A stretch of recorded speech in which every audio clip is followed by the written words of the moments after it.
xibaar yu wér te wóor ca tàng-tàng ba abonnez-vous pour ngeen di mën di jot suñuy vidéo.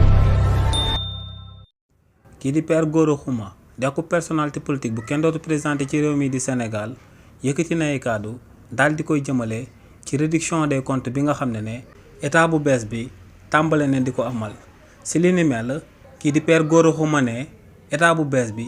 ci réduction des comptes maanaam topp bi nga xam ne moom lay topp ñu nekkoon ci régime président Macky Sall te di doon luubal alalu askan wi ne bu mu ci amal benn état d'âme maanaam bu mu ci amal benn yërmande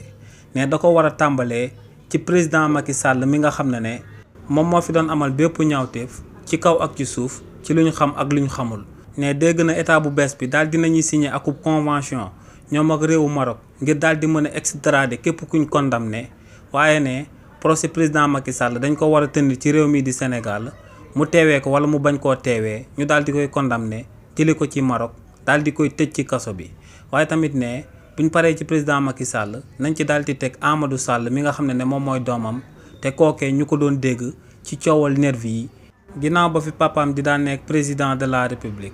nee nag ci coowal Farba Ngom bi nga xam ne dañ ciy tudd akub blanchissement d'argent bu toll ci 125 millions de francs CFA. ne dégg na si li ni mel Farba Ngom ci wàllu boppam di wax que ne bu ciy daanu du moom kese moo ciy daanu waaye dina am ñum ci àndal daal di daanu.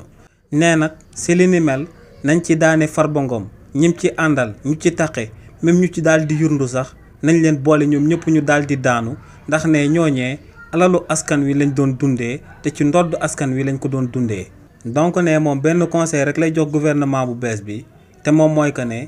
réduction des comptes bu ñuy amal buñ ci ragal benn yoon nañ ci dem ba daal di jeex ba képp ku ci laale wala nga daal di ciy taqe ñu daal di lay tëj ci kaso bi. xibaar yu wér te wóor ca tàng-tàng ba abonnez-vous pour ngeen di mën di jot suñuy vidéo.